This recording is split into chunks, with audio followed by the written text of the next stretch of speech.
What's up troopers, my name is Neon. We have a brand new update for Battlefield 2042. This update is 5.3 and this will be the update where we go live on the 29th for Battlefield Redux. So we have a lot of juicy stuff to talk about in this update, so here we go. But before we get into the video, make sure to subscribe to the channel, would really appreciate it, and of course leave a like, thank you very much. Well, as I said before, this brand new update is coming out on Tuesday. This will be on August the 29th. Just in case you troopers don't know what Redux is, it's basically going to be returning content from Season 3, Season 4 and Season 5, where there's a chance for you guys to unlock it by multiple modes of cosmetics, weapon skins and so much more. Some of the modes that actually are bringing back is Conquest XL, Tactical Conquest, Breakthrough Chaos and Conquest Assault, Shutdown and more. If you troopers actually had the chance to play any of these modes, when they do return, they're actually going to be tweaked and reworked and balanced. I'm guessing you troopers love Control so much because it looks like they're going to be doing Control by every single week until Redux is actually ended. So you're going to actually have Control every single week for 6 weeks straight. With all the patch note troopers, the first thing we need to dive into is the vehicle change. This is actually a really big vehicle change. They're changing it when it comes to Conquest, and they're actually going to be changing the layouts of how many vehicles are actually going to be available and how many vehicles are not going to be available. I will provide the patch notes in the description below so you guys can actually see the full list of what vehicles are going to be available with certain Conquest modes. But most of the vehicles, when it comes to Conquest 128, most of them haven't actually changed. Some of them actually have got a significant decrease, just like the civilian vehicles. They got a decrease from 12 to 6, although you have 64 Conquests and you have civilian vehicles from 2 to 0. Well, I don't know how I feel about 64 Conquests because I feel like civilian vehicles is very important, because if not, you're just encouraging more people to go around in the vehicles, to go around locations. Sometimes I don't want to be getting a heavy army vehicle, I just want to get a civilian vehicle, go to that location, capture it and move on. But it looks like it's going to be not even a single vehicle, civilian vehicle for Conquest 64 now. So they're actually going to be tweaking when it comes to the stealth bombers and the nightbirds. They're going to be changing it on the way you're going to be taking damage and actually dealing damage. But basically what they're actually going to be doing is they're going to be changing it to the 30mm cannon on the Wildcat actually can't destroy you instantly. Them two type of vehicles, the nightbird and the stealth bomber, is actually going to be buffed by 25% when it comes to that type of cannon. I totally do agree with that because the 30mm cannon is really overpowered when it comes to choppers. It's crazy, you can just track them and just take them down instantly. It was definitely a really overpowered thing. Also, some of the vehicles, they have actually been tweaked when it comes to missiles. They're not going to actually have an insane splash damage as they used to before. All the helicopter sensitivities have actually been tweaked. They've been lowered a little bit, so when you start using them choppers, you're not going to be going absolutely crazy. I definitely did feel like the sensitivity was just a bit too high with the choppers, although if you just go into the settings and just change and tweak with stuff, then you can actually find the right settings for you. So now they're going to be changing it. I probably have to retweak it, but I feel like lowering the sensitivity is not a worst thing in the world.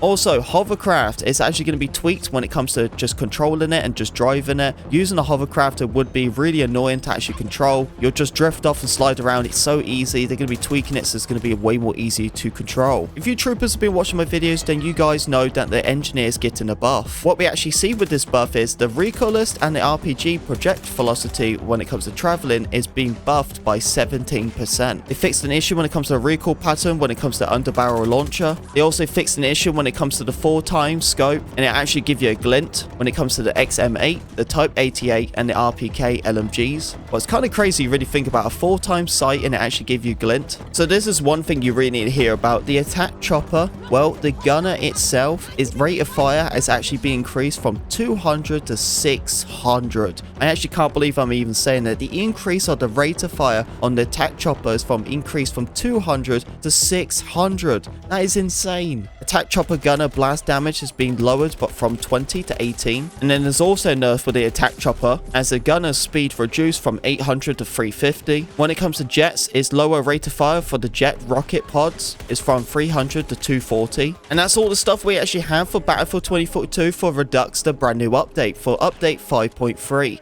As I said troopers, this will go live on August the 29th, so make sure you check it out. So that's everything you need to know. I'll also have the patch notes in the description below so you can check it out. Thank you very much for listening to me talk. If you did enjoy the video, don't forget to leave a like, comment, subscribe, be a part of Pink Wagami. I'll see you troopers on the battlefield.